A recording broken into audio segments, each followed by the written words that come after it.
स्वाभाविक सी बात है, जब विजन भी बड़ा है, एग्जीक्यूशन भी इतना बढ़िया है, तो टफ टास्क मास्टर भी रहे होंगे। तो कोई कुछ किस्सा सुनाइए जहाँ पे।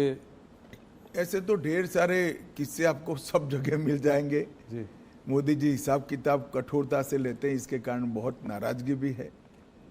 सरकार में मुख्यमंत्री बने तब भी, प्रधानमंत्री बने तब भी, और संगठन का काम करते थे तब भी, मगर कभी भी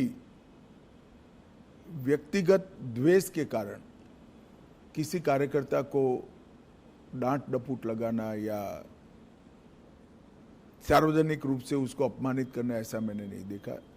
डांटने का या टोकने का जो भी कारण था, उसमें सूचिता थी, उसमें शिस्त थी और उसमें सिद्धांत था। सूचिता, शिस्त और सिद्धांत, तीनों चीजों के लिए ही कठोरता मैंने देखी है। मगर हाँ, एक प्रकार से अगर ब्रॉड एनालिसिस करना चाहेंगे तो कह सकते हैं वो बहुत टफ टास्क मास्टर है। आप कह रहे हैं आपने सबसे ज़्यादा उनके संग काम किया है, थोड़ा सा बताएं उनके आरएसएस का प्रभाव उनके ऊपर। आरएसएस के प्रचारक थे, कैसे उनको शेप किया आरएसएस की थिंकिंग ने?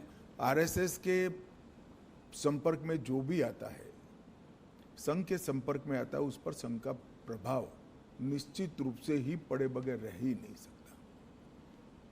आज नरेंद्र मोदी जी जाने जाते हैं कैसे नेता के रूप में, जिसके लिए देश सबसे प्रथम है, उसके बाद पार्टी है, उसके बाद पार्टी के कार्यकर्ता है। ये जो राष्ट्र प्रथम का पूरा इतना लंबा कालखंड 75 साल का जो दिखाई पड़ता है, मैं मानता हूं वो संघ के ही संस्कार है।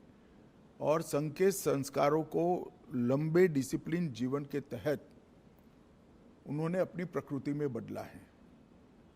तो संघ के संस्कारों को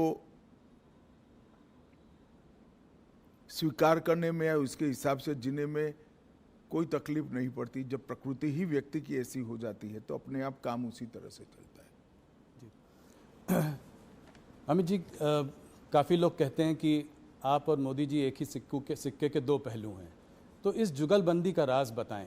कैसे केमिस्ट्री? कहना ठीक नहीं है। मोदी जी और कार्यकर्ता दोनों एक सिक्के के दो पहलू हैं।